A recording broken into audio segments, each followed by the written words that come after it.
Welcome to SAU News, a weekly newscast brought to you by the School of Journalism and Communications. I'm Nathan Sturgess. And I'm Charles Cammack.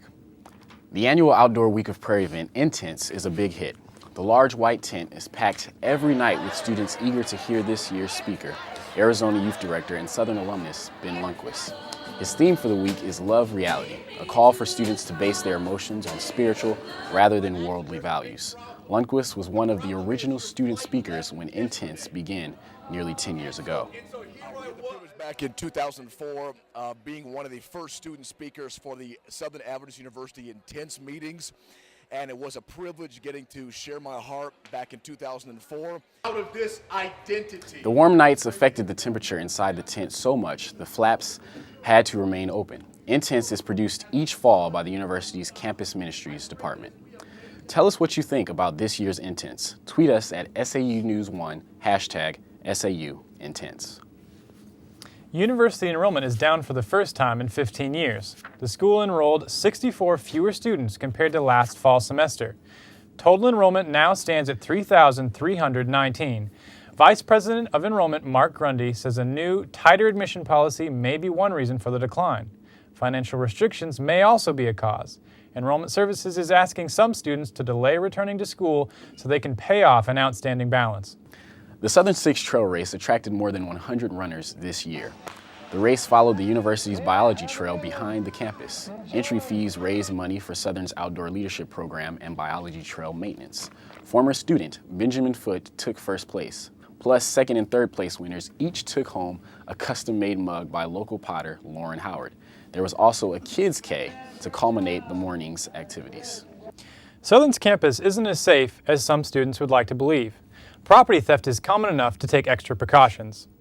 Thieves will often target electronics in McKee Library. It happens most often when students leave their smartphone or computer unattended.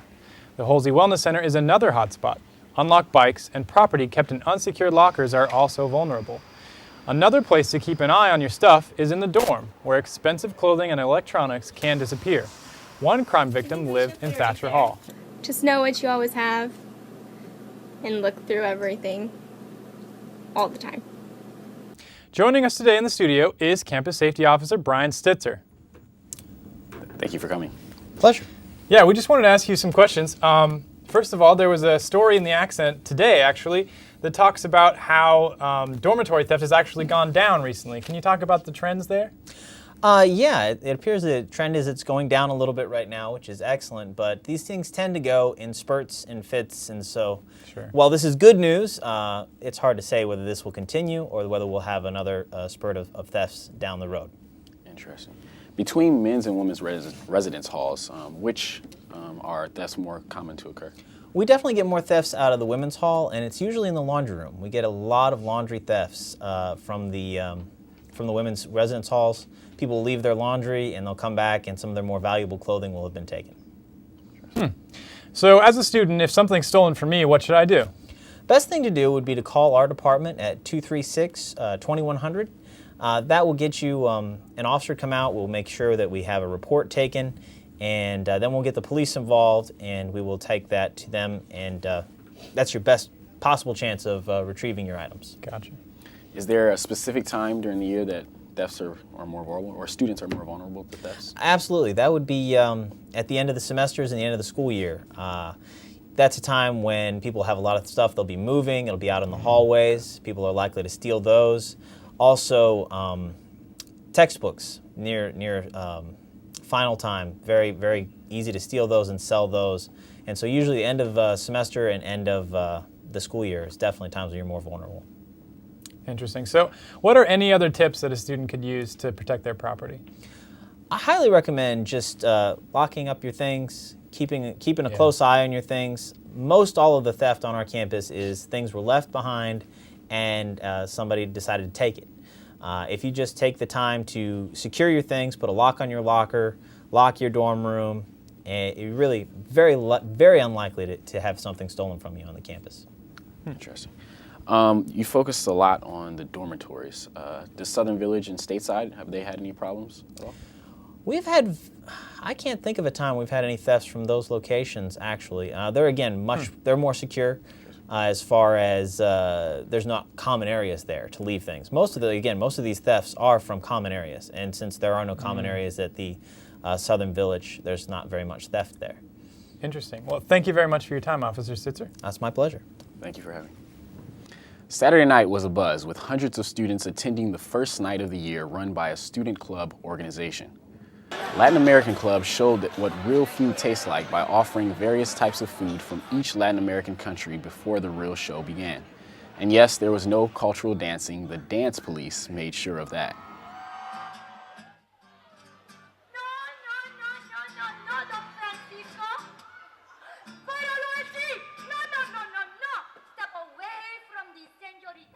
The night included a cultural parade, fashion show, music, talk show, taco eating contests, and competition for a new car.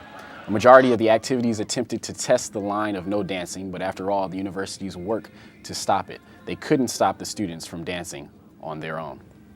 Though the winner of the competition was led to believe she won a car, she soon realized she had only won a remote-controlled toy. Food Services has made a switch in eating venues open on Saturday night. From 6 to 8 on Saturday evenings, KR's Place is now open. In the past, the dining hall would be open until daylight savings occurred, and then KR's Place would be open for the remainder of the year. This change came because of Food Services wanting to give the dining hall staff more time off. The department realized, however, that students still need on-campus eating options on Saturday evenings. I'm broke and I don't have a car, so I'm one of those students that need to eat here. So I feel like, while a lot of students may go off campus, there's still a lot of broke students who don't have cars that also want nourishment as well. KR's Place features an abbreviated menu on Saturdays, but students still pack the eatery until it closes. The dining hall will be open for Studio 4109 events. Southern's Dining Hall adds freshly made paninis to their menu. The cafeteria polled students last year, asking them what they wanted the most. The answer? More fresh food. To answer this survey, this dining hall now offers grilled paninis. Using fresh ingredients and vegan focaccia bread, the avocado melt and caprese have become the favorites. The dining hall is averaging around 60 sandwiches during the 2-hour lunch period every day. Prices range from $3.50 to $5, and vegan options are available upon request. As we said earlier in the newscast, you can now follow us on Twitter at SAU News 1. We'll be posting updates through the week on stories we're working on. We'd also love to hear from you about what you'd like to see here on SAU News. And finally, if you have something to share after watching our broadcast, join the conversation by tweeting us. We might even use your tweet in our newscast. There's a place on campus that not many people may know about, the disc golf course. Behind Halsey, next to the tennis courts, Southern's disc golf course begins. The course has 14 holes and goes through woods, fields, and over creeks. With the addition of the new softball field, they had to change one of the holes to accommodate. However, the change wasn't noticed by many because not many students are aware the course even exists. I didn't really know about this course until this year, and now that I've started playing a little bit, I bought some discs of my own, and it's really neat to discover this. I wish I would have known about it earlier. It's really a hidden treasure. If you want to play around, just go to the front desk at the Halsey Wellness Center and pick up a course map. Each hole has a map of where to throw, which comes in handy when you can't see the basket. If you want to go mountain biking but don't have a bike, here's a tip. The Halsey Wellness Center is renting 3 styles of bikes that vary in size and suspension. You can ride for 2 hours for $10. The Biology Trail seems to be the most popular destination, as it includes more than 10 miles of trails, some of the highest rated in Tennessee. To reserve a bike, contact Professor Howard Mayer at the Wellness Center. The university's email filter may be saving your laptop or computer from malicious software and cyber attacks. Information Systems released this infographic showing the number of emails blocked, delivered, and the number placed in quarantine.